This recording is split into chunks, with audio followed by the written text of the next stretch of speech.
الرجیم بسم اللہ الرحمن الرحیم الحمد للہ رب العالمین والعاقبۃ للمتقین والصلاة والسلام علی سید الانبیاء والمرسلین اما بعد فاعوذ باللہ من الشیطان الرجیم بسم اللہ الرحمن الرحیم انا اوحینا الیک کما اوحینا الی نوح والنبیین من بعدہ صدق اللہ العلی العظیم وصدق رسولہ النبی الکریم نحن علی ذلک من الشاہدین والشاکرین والحمد للہ رب العالمین ان اللہ وملائکتہ یصلون علی النبی یا ایھا الذین آمنوا صلوا علیہ وسلموا تسلیما الصلاۃ والسلام علیک یا سیدی یا رسول اللہ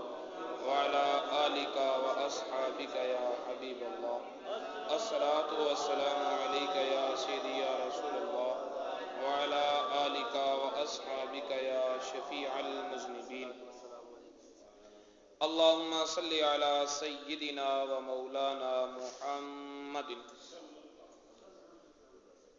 وعلی آلہ واصحابہ واولیاء امتہ وعلماء ملتہ وامتہ اجمعین عدد کرمک یا کریم یا کریم یا کریم یا کریم۔ انتہائی مبارکباد کے لائق ہیں نوجوانان انجمن طلبہ اسلام جنہوں نے کوشش کی اور درس بخاری شریف کا تسلسل پھر سے قائم کیا۔ یقیناً نبی پاک صاحب الاولاق صلی اللہ تعالی علیہ وآلہ وسلم کے ارشادات مبارکہ ہی ہماری زندگی کے لیے مشعل راہ ہیں، اور ہم اپنی زندگی کو انہی تعلیمات کی روشنی میں انسانیت کے روپ میں گزار سکتے ہیں۔ اور اس موقع پر اظہار تعزیت بھی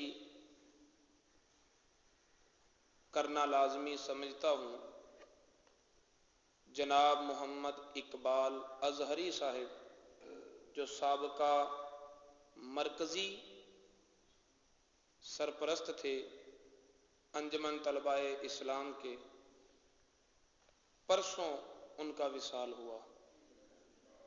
انا للہ و انا الیہ راجعون۔ اللہ رب العزت ان کی خدمات کو اپنی پاک بارگاہ میں قبول فرمائے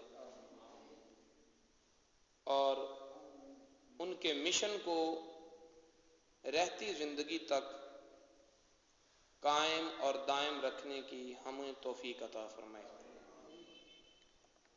بخاری شریف کے درس کا آغاز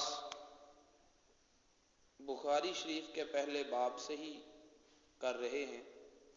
امام بخاری نے اپنی کتاب الصحیح کا آغاز اور ابتدا میں جو باب باندھا ہے، سب سے پہلا باب وہ ہے باب کیف کان بدء الوحی الی رسول اللہ صلی اللہ تعالی علیہ وآلہ وسلم۔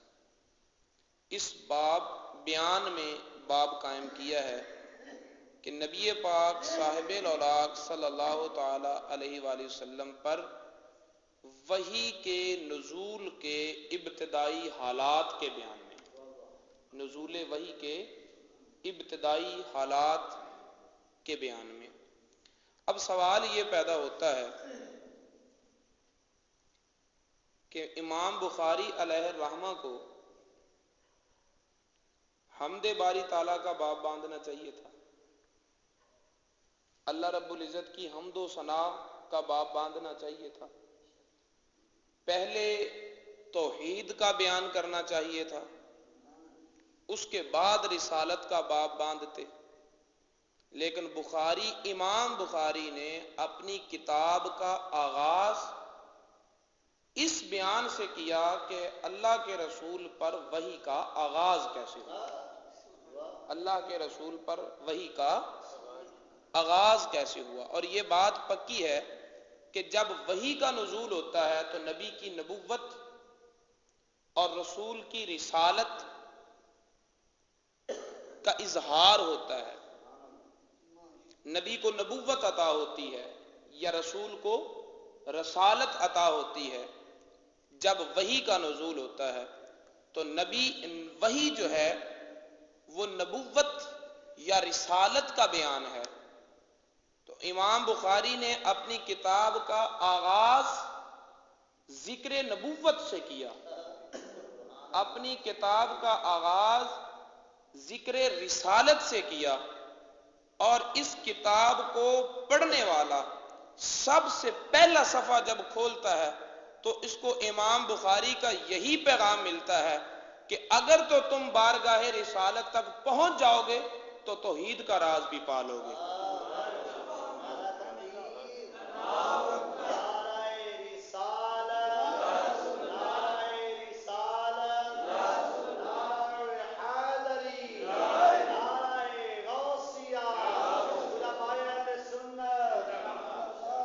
اب وہ لوگ غور فرمائیں جو بخاری کی رٹ لگاتے ہیں اور بخاری کے علاوہ کسی حدیث کو تسلیم کرنے کو تیار بھی نہیں ہے کہ خود بخاری کیا پیغام دے رہا ہے، امام بخاری کا اپنا نظریہ کیا ہے۔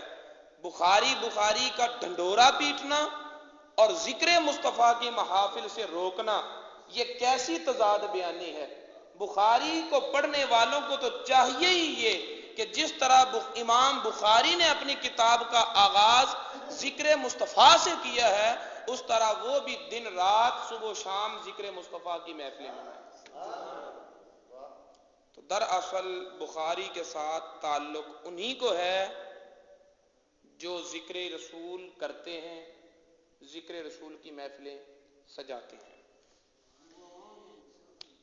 وحی کے ابتدائی حالات، اس باب کو قائم کرنے کے بعد امام بخاری نے آیت کریمہ بطور تبرک جس کو اپنی کتاب میں شامل کیا، باب باندھا۔ باب باندھنے کے بعد سب سے پہلے جو آیت کریمہ لکھی وہ انا اوحینا الیک، بے شک ہم نے وحی کی اے محبوب آپ کی طرف، کما اوحینا الی نوح والنبیین من بعدہ، جیسا کہ ہم نے وحی کی حضرت نوح علیہ السلام کی طرف اور دیگر انبیاء کرام کی طرف، حضرت نوح کے بعد آنے والے نبیوں کی طرف، جیسے آپ سے پہلے سابقین انبیاء و مرسلین کی طرف وحی نازل فرمائی، اسی طرح ہم نے آپ کی طرف بھی وحی نازل فرمائی۔ اب اس جگہ پر جو قابل توجہ بات ہے وہ یہ ہے کہ تشبیہ فقط وحی کو وحی کے ساتھ ہے، نزول وحی کو کہ جیسے پہلے نبیوں کی طرف وحی کی اسی طرح آپ کی طرف بھی وحی کی، تو یہاں تشبیہ جو ہے وہ نزول وحی کو نزول وحی کے ساتھ ہے۔ رہا نزول وحی کا طریقہ کیا تھا تو اس میں تشبیہ نہیں ہے۔ اس میں تشبیہ اس لیے نہیں ہے کہ پہلے انبیاء کرام میں سے نبوت جب انہیں عطا کی گئی تو وحی کا کوئی ایک طریقہ انہیں دیا گیا تھا، کیونکہ وحی کی قسمیں ہیں، وحی کی قسمیں ہیں۔ سب سے پہلی وحی تو یہ ہے الاولی المنام، سب سے پہلے وحی کا درجہ یہ ہے، پہلی قسم وحی کی یہ ہے کہ خواب میں حکم دیا جائے، جیسے حضرت ابراہیم علیہ السلام کو خواب میں حکم دیا گیا تھا۔ اور اسی طرح نبی پاک صلی اللہ علیہ وسلم کے جو ابتدائی حالات تھے، حضرت عائشہ صدیقہ رضی اللہ تعالیٰ عنہا سے مروی ہیں کہ 6 ماہ تک آپ کو سچے خواب آتے رہے، جو کچھ آپ خواب میں دیکھتے صبح دن کے اجالے میں اسے سچ پاتے، یعنی جو کل ہونا ہوتا تھا وہ کل کے آنے سے پہلے خدا اپنے نبی کو بتلا دیتا تھا، کل کے آنے سے پہلے اپنے نبی کو۔ توجہ چاہوں گا آپ کی، آج لوگ یہ اعتراض کرتے ہیں کہ نبی کو آنے والے کل کا پتہ نہیں، ابھی آپ نے نبوت کا اعلان بھی نہیں کیا، ابھی حرا کے غار میں فرشتہ قرآن کی 5 آیتیں لے کر نازل بھی نہیں ہوا، ابھی رسالت کا اعلان اور پرچار بھی نہیں ہوا، ابھی معراج والی عظمتیں بھی حاصل نہیں ہوئی، ابھی بالکل ابتدا ہے، اور ابتدا میں پہلی وحی کا جو پہلا درجہ اللہ تعالیٰ نے اپنے نبی کو بخشا وہ یہ تھا کہ کل آنے سے پہلے کل میں جو ہونے والا تھا وہ نبی کو پہلے بتلا دیا جاتا تھا۔ نبی کی نبوت کا تو آغاز ہی یہیں سے ہو رہا ہے کہ سب سے پہلے نبی کی نبوت کا آغاز یہاں سے ہوا کہ 6 ماہ تک یہ کیفیت رہی کہ جو کچھ کل ہونا ہوتا تھا وہ کل کے آنے سے پہلے رات آپ خواب میں دیکھ لیا کرتے تھے۔ تو وحی کا پہلا درجہ یہ ہے کہ نیند میں حکم دیا جائے یا دکھا دیا جائے، مثال دکھا دی جائے، یا بعین ہی وہ معاملہ دکھا دیا جائے جو مقصود ہو، جیسے حضرت ابراہیم علیہ السلام نے خواب میں دیکھا کہ میں اپنے بیٹے کی گردن پہ چھری چلا رہا ہوں۔ اور دوسرا درجہ وحی کا یہ ہے ان یاتیہ الوحی فی ماسال سلسلۃ الجرس،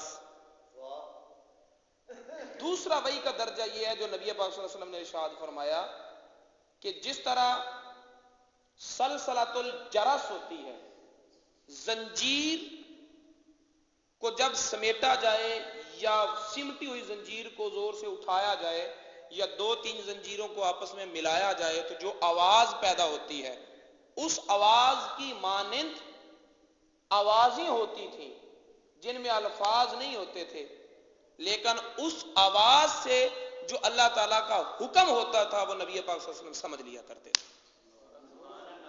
اس آواز میں۔ اب سلسلۃ الجرس کے جتنے معنی ہیں سب پر غور کر لیں کہ سلسلۃ الجرس گھنٹیوں کی آواز، گھنٹیوں کی، اب جو گھنٹی کی آواز ہوتی ہے تو اس میں لفظ تو نہیں ہوتے، توجہ ہے، جو گھنٹی کی آواز ہوتی ہے اس میں لفظ تو نہیں ہوتے،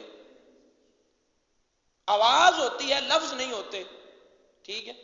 تو نبی پاک صلی اللہ علیہ وسلم فرماتے ہیں کہ یا پھر وہی اس انداز میں نازل ہوتی ہے کہ گھنٹیوں کی آواز مجھے سنائی دیتی ہے، یا دوسرے لفظوں میں یہ بھی روایت ہوا کہ جس طرح شہد کی مکھیاں بن بناتی ہیں تو ان کی بن بناہٹ کی طرح آواز سنتا ہوں۔ اب وہ بھی آواز ہی، اس میں لفظ تو نہیں ہے، وہ بھی آواز ہے، وہ لفظ نہیں ہے، اور اس آواز میں جو اللہ تعالیٰ کا پیغام ہوتا ہے وہ نبی پاک صلی اللہ علیہ وسلم سمجھ بھی لیتے ہیں اور پھر اس پیغام کو امت تک پہنچا بھی دیتے ہیں۔ اب اس سے نبی کی ایک اور عظمت اور شان کا پتہ چلتا ہے کہ ہمیں بات کو سننے اور سمجھنے کے لیے آواز کی بھی ضرورت ہے، الفاظ کی بھی ضرورت ہے، پھر فقط الفاظ ہمارے لیے کافی نہیں، الفاظ بھی وہ بولے جائیں جن کے معنی ہم سمجھتے ہوں۔ اگر کوئی یہاں فارسی بولنے لگ جائے تو جو فارسی جانتے ہیں انہیں تو پتہ چلے گا، ورنہ آواز بھی ہوگی، الفاظ بھی ہوں گے، لیکن بات کی سمجھ نہیں آئے گی۔ ہمیں ضرورت ہے کہ آواز بھی ہو، الفاظ بھی ہوں، الفاظ بھی وہ ہوں جن کے معنی ہم پہلے سے سمجھتے ہوں، تب بات کو سمجھ سکیں گے۔ لیکن نبی کو اللہ نے بنایا ہی ایسا ہوتا ہے کہ انہیں آواز ہو، اس میں لفظ ہو یا نہ ہو، جو حکم ہوتا ہے وہ نبی سمجھ لیا کرتا ہے۔ نبی کو بات سمجھنے کے لیے الفاظ کی ضرورت نہیں ہوتی۔ یہی وجہ ہے کہ اونٹ آیا تھا، وہ بلبلایا تھا، اس کی آواز تھی، الفاظ نہیں تھے، نبی نے سمجھ لیا کہ اونٹ کیا کہہ رہا ہے۔ جنگل کی ہرنی نے آواز دی تھی، اس نے آواز دی تھی، وہ آواز تھی لیکن انسانی الفاظ نہیں تھے، نبی نے سمجھ لیا تھا کہ ہرنی کیا کہہ رہی ہے۔ شہد کی مکھی آئی تھی اور رقص کرتی ہوئی، طواف کرتی ہوئی نبی کا بن بنا رہی تھی. سب صحابہ نے اس کی بن بناہٹ تو سنا تھا، لفظوں کو نہیں سنا تھا، لیکن نبی نے سمجھ لیا تھا کہ شہد کی مکھی ہمیں اپنا شہد نذرانہ پیش کرنا چاہتی ہے. تو نبی کو اللہ نے بنایا ہی ایسا ہوتا ہے کہ اسے فقط آواز آ جائے. اور اگر مزید مطالعہ کریں، یہ موضوع نہیں ہے، لیکن اگر اس پر مزید مطالعہ کریں تو ہمیں یہ بھی پتہ چلتا ہے کہ نبی مخلوق کی باتوں کو سمجھنے کے لیے صرف الفاظ سے بے نیاز نہیں، آواز سے بھی بے نیاز ہے. اگر آواز بھی نہ ہو تو نبی پھر بھی سمجھ لیتا ہے کہ مجھے کہنے والا کیا کہہ رہا ہے.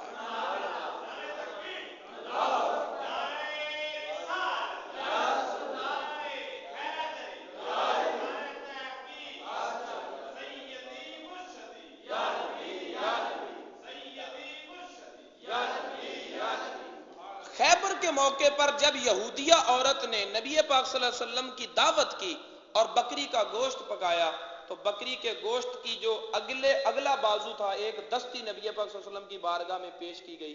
پھر آپ نے اس کو اپنے منہ کے قریب کیا اور ایک لقمہ بھی تناول فرما لیا کہ اللہ تعالیٰ کی مشیت ہی کچھ یوں تھی. اور اس کے بعد آپ نے صحابہ کرام سے فرمایا کہ اپنے ہاتھ کھانے سے کھینچ لو.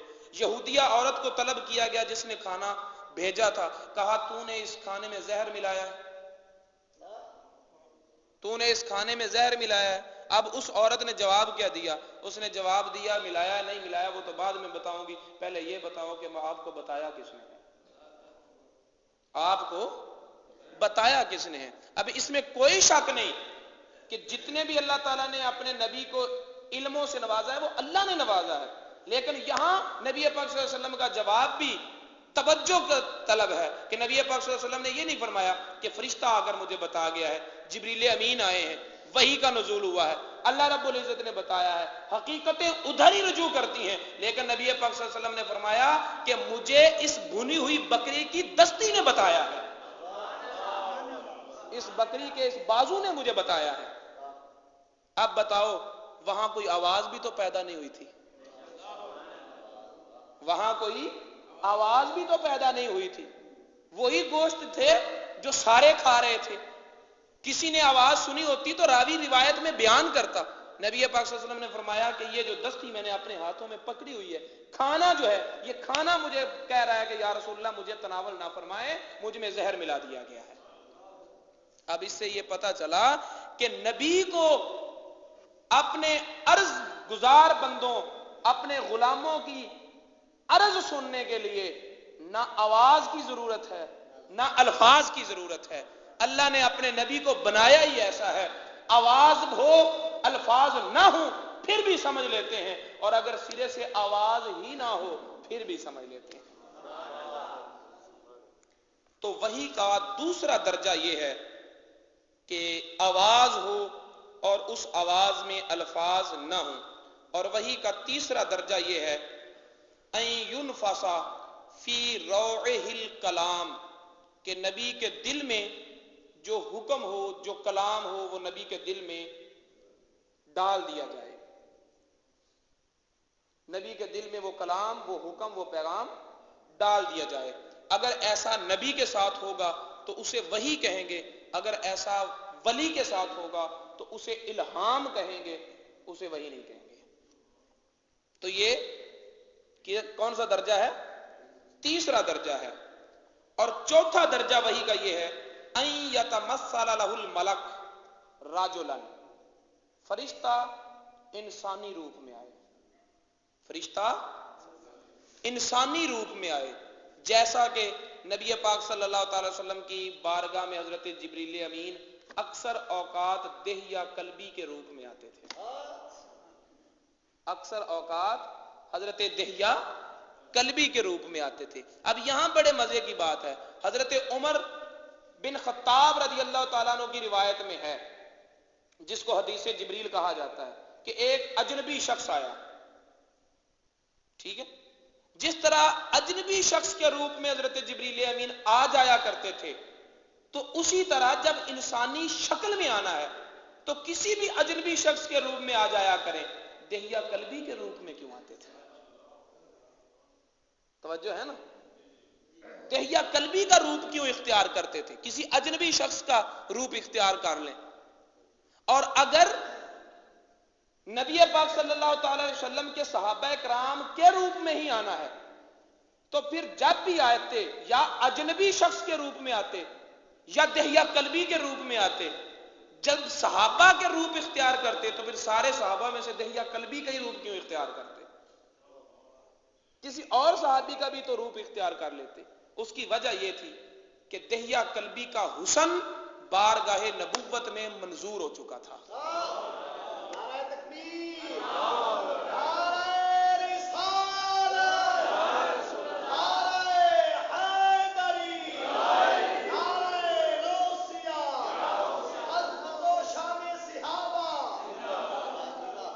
وجہ کیا تھی؟ وجہ یہ تھی کہ حضرت دہیہ قلبی کا حسن و جمال بارگاہ نبوت میں قبولیت پا چکا تھا.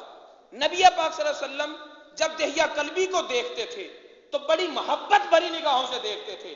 اور جبریل امین جب انسانی شکل میں آتے تو دہیہ قلبی کا روپ اختیار کر کے آتے. وجہ یہ تھی، ان کا مقصد یہ ہوتا تھا کہ جو محبت بھری نگاہ نبوت دہیہ قلبی کے چہرے پہ پڑتی ہے وہ کوئی نہ کوئی نگاہ مجھے بھی نصیب ہو جائے. حضرت جبریل امین یہ طلب لے کر آتے تھے، تڑپ لے کر آتے تھے کہ وہ محبت بھری نظریں جو نبی پاک صلی اللہ علیہ وسلم کی نگاہ محبت دہیہ قلبی کے چہرے پہ پڑتی ہے وہ محبت بھری نگاہ مجھ جبریل پر بھی پڑ جائے. تو وحی کا چوتھا مرتبہ یہ ہے کہ فرشتہ انسانی شکل میں آئے. فرشتہ انسانی شکل میں آئے. اور پانچواں درجہ یہ ہے کہ ان یتراءى له جبریل علیہ السلام فی صورتہ التی خلقہ اللہ تعالی، کہ نبی جبریل امین کو ان کی اصلی صورت میں دیکھیں جس صورت پر اللہ تعالیٰ نے حضرت جبریل امین کو پیدا کیا ہے. اور وہ اصلی صورت کیا ہے؟ لہو 600 جناح، حضرت جبریل امین کے 600 پر ہیں. کتنے پر ہیں؟ 600 پر ہیں. ینتشر منها اللؤلؤ والیاقوت، اور جب وہ اپنے پروں کو کھولتے ہیں تو پھر ان پروں سے لؤلؤ اور یاقوت کے موتی نشاور ہوتے ہیں. جب جبریل امین اپنے پروں کو کھولتے ہیں تو لؤلؤ اور یاقوت کے موتی جو ہیں وہ گرتے ہیں ان پروں سے. یہ حضرت جبریل امین کی اصل صورت ہے. اور اس صورت کو سوائے نبی کے کوئی دیکھ کر برداشت کر ہی نہیں سکتا. سوائے نبی کے کوئی دیکھ کر برداشت نہیں کر سکتا. یہ وحی کا پانچواں درجہ ہے. اور وحی کا چھٹا درجہ یہ ہے کہ ان یکلمہ اللہ تعالی من وراء حجاب، کہ اللہ رب العزت خود نبی سے کلام کرے، کوئی درمیان میں فرشتہ نہ ہو، نہ خواب ہو، درمیان میں کوئی واسطہ نہ ہو. اللہ رب العزت خود اپنے نبی سے کلام کرے لیکن من وراء حجاب، پردے میں رہ کر خود کلام کرے، پردے میں، جیسے حضرت موسیٰ علیہ السلام سے کلام کیا تھا. کلام اللہ رب العزت خود فرماتا تھا لیکن پردے میں رہ کر کلام کرتا تھا. یہ وحی کا چھٹا درجہ ہے. اور وحی کا ساتواں درجہ یہ ہے ان یکلمہ اللہ تعالی من وراء الحجاب اما فی الیقظہ کلیلۃ الاسراء او فی النوم، کہ اللہ رب العزت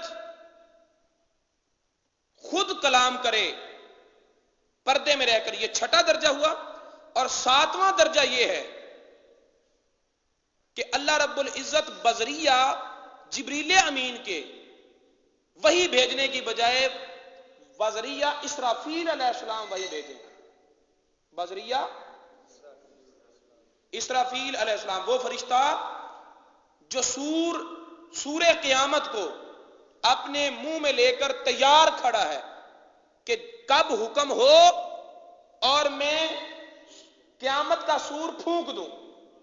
اور میری ایک پھونک سے پوری زمین اور کائنات میں قیامت قائم ہو جائے. کسی نبی پر حضرت اسرافیل علیہ السلام نہیں آئے.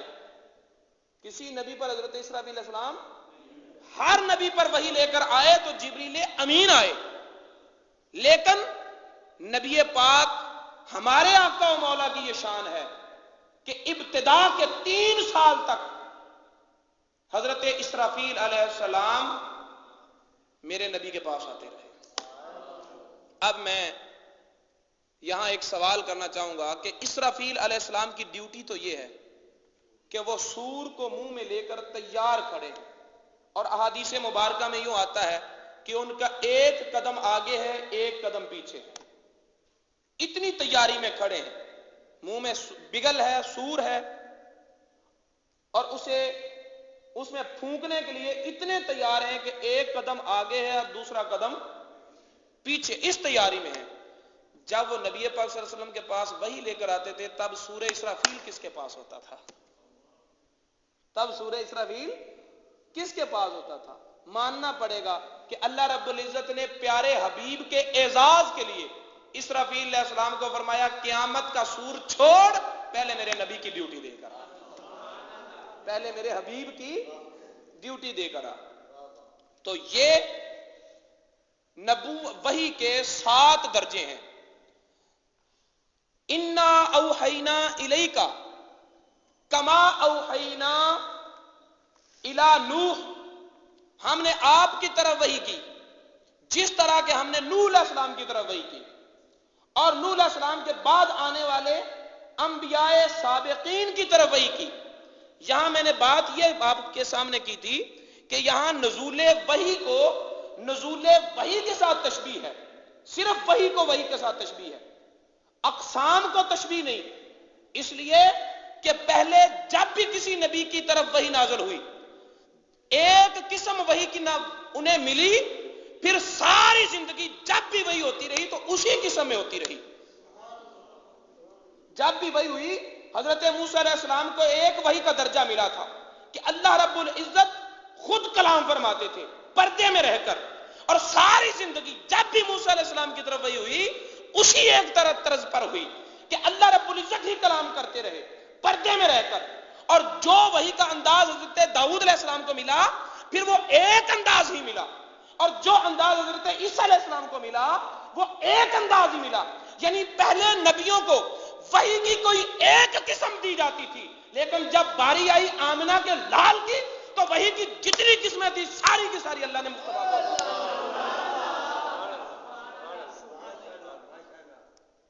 تو انا اوحینا الیک میں وحی کی وحی سے تشبیہ ہے کہ نفس وحی میں جس طرح پہلے نبیوں کی طرف وحی ہوئی اسی طرح آپ کی طرف بھی وحی ہوئی. تو اس وحی کا بیان حضرت امام بخاری نے سب سے پہلے کیا، اس لیے پہلے کیا کیونکہ وحی سے نبوت کا آغاز ہوتا ہے، وحی سے نبوت کا آغاز ہوتا ہے. اب باب وحی کا باندھا اور حدیث نیت والی بیان کی. اب وہ جو پہلی حدیث ہے اس کا درس انشاءاللہ اگلی نشست میں ہوگا. باب وحی کا باندھا اور حدیث جو بیان کی، حدیث وہ ہے جس میں نیت کا ذکر ہے، وحی کا ذکر، یعنی انما الاعمال بالنیات. یہ امام بخاری کی صحیح بخاری کی پہلی حدیث ہے، انما الاعمال بالنیات، کہ اعمال کا دار و مدار نیتوں پر ہے. اعمال کا دار و مدار سب سے پہلے یہ حدیث بیان کی. اب اس حدیث کا باب کے ساتھ تعلق اور رابطہ کیا ہے، اس سوال کے جواب کی تشریحات آئندہ درس بخاری میں ہوں گی، لیکن یہاں میں آپ کو ایک بات کی طرف توجہ دلا کر اپنی گفتگو کو سمیٹ رہا ہوں کہ ابتدا وحی سے کی، اس لیے کہ جب وحی ہوتی ہے، وحی کا نزول ہوتا ہے، تب نبی کو نبوت عطا ہوتی ہے، تب نبی کو نبوت عطا ہوتی ہے، رسول کو رسالت عطا ہوتی ہے.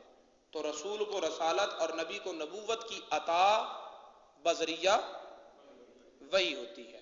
نبی پاک صاحب الاولاق صلی اللہ تعالی علیہ وسلم پر وحی کا نزول 40 سال کی عمر میں ہوا۔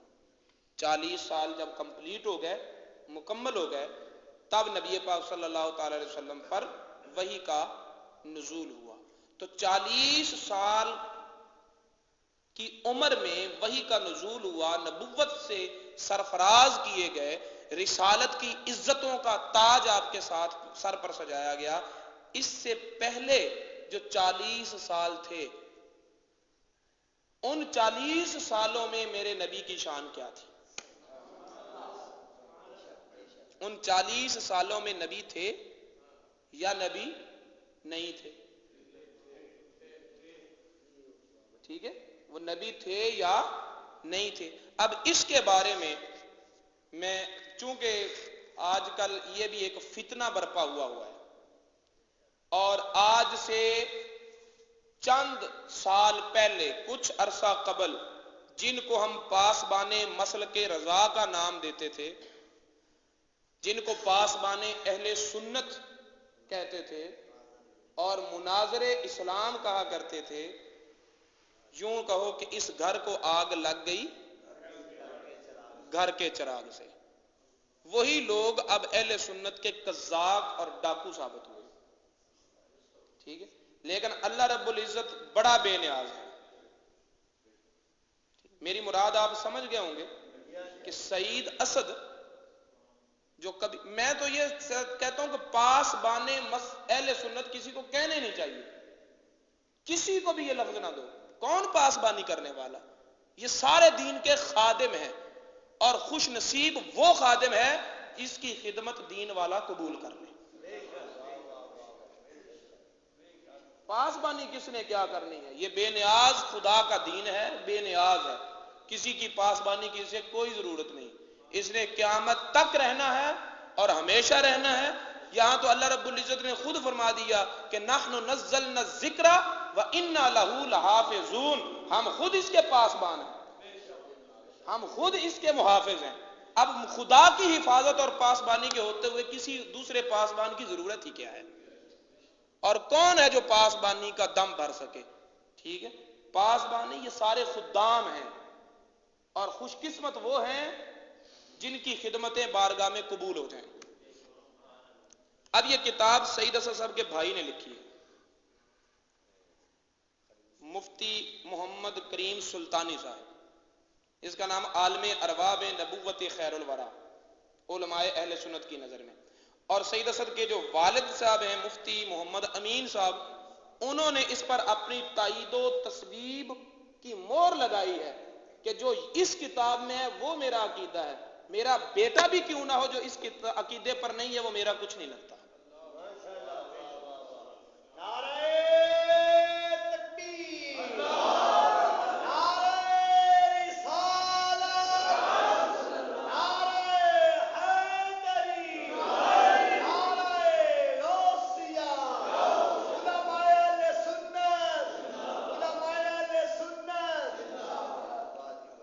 صفحہ نمبر 303 سیدنا سلیمان جمل رحمت اللہ علیہ ان کا بیان نقل کر رہے ہیں۔ اب حضرت سلیمان جمل ایک تفسیر ہے، تفسیر جلالین، اس تفسیر جلالین کی تشریح میں انہوں نے، سلیمان جمل نے ایک تفسیر لکھی جس کا نام ہے تفسیر جمل، 11 جلدوں میں ہے عربی میں، ٹھیک ہے۔ پھر اس کی تلخیص کی گئی اور اس کا نام رکھا تفسیر ساوی، وہ 4 جلدوں میں۔ وہ سلیمان جمل جو صاحب تفسیر جمل ہیں، وہ لکھتے ہیں، کہتے انہو نبی فی عالم الارواح، کملی والے محبوب تو عالم ارواح میں بھی نبی تھے، والنور، اور عالم نور میں بھی نبی تھے، وَأُرْسِلَ إِلَيْهَا بِالْفِعْلِ، اور اس عالم نور میں، عالم ارواح میں نبی پاک صلی اللہ علیہ وسلم بالفعل رسول تھے، وَدَعَاهَا وَدَلَّهَا، اس وقت جو مخلوق اس جہان میں تھی، اس جہان میں جو اللہ تعالیٰ کی مخلوقات تھیں، وہ فرشتے تھے، وہ نوری تھے، وہ جو بھی تھے، انبیاء کی روحیں تھیں، اولیاء کی روحیں تھیں، یا کائنات میں آنے والے انسانوں کی روحیں تھیں، وہاں جو بھی تھا ان کو اللہ رب العزت کی معرفت مصطفیٰ عطا فرماتے تھے، ان کو خدا کی دعوت دیتے تھے اور رب تعالیٰ کی طرف رہنمائی کرتے تھے. ثم نبئ وارسل ثانیا فی عالم الاجساد بعد بلوغہ 40 سنۃ من عمرہ. جب نبی پاک صلی اللہ علیہ وسلم عالم دنیا میں آئے تو پہلی نبوت تو وہ تھی جو اللہ نے عالم ارواح میں عطا کی، اور جب عالم دنیا میں آئے تو پھر میرے اللہ نے اپنے نبی کو دوسری نبوت اس وقت عطا فرمائی جب آپ 40 سالہ زندگی گزار چکے تھے. جب 40 سالہ زندگی گزار چکے تھے، اب وہ نتیجہ نکالتے ہیں، کہتے ہیں اب سارے نبیوں میں اور مدینے کے تاجدار میں فرق کیا ہوا؟ کہتے فرق یہ ہوا فامتاز عن الانبیاء والرسل بانہ نبی مرتين. میرے نبی کی شان یہ ہے کہ آدم علیہ السلام سے لے کر عیسیٰ علیہ السلام تک تمام نبیوں کو نبوت ایک مرتبہ ملی دنیا میں آ کر. میرے نبی کی شان یہ ہے کہ اللہ نے ان کو نبوت 2 مرتبہ دی، ایک مرتبہ عالم ارواح میں دی، دوسری مرتبہ عالم دنیا میں دی. 2 مرتبہ نبوت دی نبی پاک صلی اللہ علیہ وسلم کو، نبوت 2 مرتبہ، مرتين وارسل مرتين. الاولى فی عالم الارواح للارواح، پہلی نبوت عالم ارواح میں دی روحوں کے لیے. وثانیۃ فی عالم الاجساد للاجساد، اور دوسری مرتبہ نبی پاک کو نبوت ملی عالم اجساد میں، عالم دنیا میں، ان جسموں کی رہنمائی کے لیے، ان جسموں کی رہنمائی کے لیے. تو فرماتے ہیں کہ میں نے یہ بات صرف بات نہیں کر دی، میرے پاس اس کی دلیل بھی ہے. کہتے دلیل یہ ہے کہ اللہ تعالیٰ قرآن پاک میں ارشاد فرماتا ہے وما ارسلناک الا کافۃ للناس، اے میرے محبوب میں نے تجھے پوری انسانیت کا رسول بنا کر بھیجا. آپ فرماتے بتاؤ جو پہلے نبی تھے، جو پہلے نبی تھے، جو پہلے رسول تھے، اور جو پہلے نبیوں اور رسولوں کی امتیں تھیں، وہ انسانیت میں داخل ہیں کہ نہیں؟ وہ انسانیت میں داخل ہیں کہ نہیں ہیں؟ جب وہ بھی انسانیت میں داخل ہے تو پھر ماننا پڑے گا کہ وہ بھی میرے نبی کی امت میں داخل ہے، میرے نبی کی. اور یہی وہ پہلی نبوت تھی جس نبوت کا میثاق اللہ رب العزت نے عالم ارواح میں نبیوں سے لیا تھا کہ نبیوں پہلے میرے اس نبی کا کلمہ پڑھو، پھر دنیا میں جا کر تمہیں نبوت سے سرفراز کروں گا، پھر تمہیں سرفراز نبوت کیا جائے گا. تو میرے دوستو جب میرے نبی پاک صلی اللہ تعالی وسلم 40 سال کی عمر میں ہوئے تو 40 سال عمر گزارنے کے بعد فرشتہ جو نبوت لے کر آیا وہ دوسری نبوت تھی، اور 40 سال پہلے بھی نبی پاک صلی اللہ علیہ وسلم بالفعل نبی تھے، اور وہ نبوت تھی جو عالم ارواح میں ملی تھی، وہ نبوت چلتی آ رہی تھی، وہ نبوت. اب کچھ لوگ یہ کہتے ہیں دیکھو جی وہ تو عالم ارواح میں نبوت تھی، جب یہاں عالم دنیا میں آ گئے تو وہ نبوت تو وہاں رہ گئی. کیسی بچوں جیسی بات ہے. نبی کی نبوت جب مل جاتی ہے تو پھر چھنا نہیں کرتی. نبی جہان بدل لے لیکن نبوت قائم رہتی ہے. نبوت اگر عالم ارواح والی نبوت دنیا میں آ کر قائم نہ رہی تو جو نبوت دنیا میں ملی تھی پھر عالم برزخ میں جا کر کدھر گئی؟ اب عالم برزخ میں ہے تو کیا نبی ہے کہ نہیں؟ اب آپ اگر آپ کے والدین صاحب مزار ہو جائیں، جن کے والدین حیات ہیں اللہ تعالیٰ ان کی زندگی دراز کرے، جب آپ اپنی ماں کے قبر پر جائیں گے تو کیا کہیں گے؟ یہ اس کی قبر ہے جو میری ماں تھی؟ بولو کیا کہیں گے؟ یہ اس کی قبر ہے جو میری ماں تھی یا جو میری ماں ہے؟ پتہ چل جائے جو رشتہ بن جاتا ہے نا جہان بدل جائے وہ رشتہ ٹوٹا نہیں کرتا. یہ تو تیرا اور تیری ماں کا مخلوق سے رشتہ ہے، جہان بدل جائے تو نہیں ٹوٹتا. جو نبی کا اپنے خدا سے رشتہ ہے وہ کیسے ٹوٹ سکتا ہے؟ تو نبی کو نبوت مل جائے، عالم ارواح میں نبوت ملے، دنیا میں بھی قائم رہتی ہے. عالم دنیا میں ایک نبوت ملے تو عالم برزخ ہو اور عالم حشر میں بھی قائم رہتی. لہذا نبی 40 سال کے ہوئے تو وحی کے ساتھ نبوت سے سرفراز فرمائے گئے، اور 40 سال سے پہلے وہ نبوت چلتی آ رہی تھی جو اللہ تعالیٰ نے عالم ارواح میں اپنے نبی کو عطا فرمائی تھی. آج لے ان کی پناہ، آج مدد مانگ ان سے، پھر نہ مانیں گے قیامت میں اگر مان گیا. دامن مصطفیٰ سے جو لپٹا یگانہ ہو گیا، جس کے حضور ہو گئے اس کا زمانہ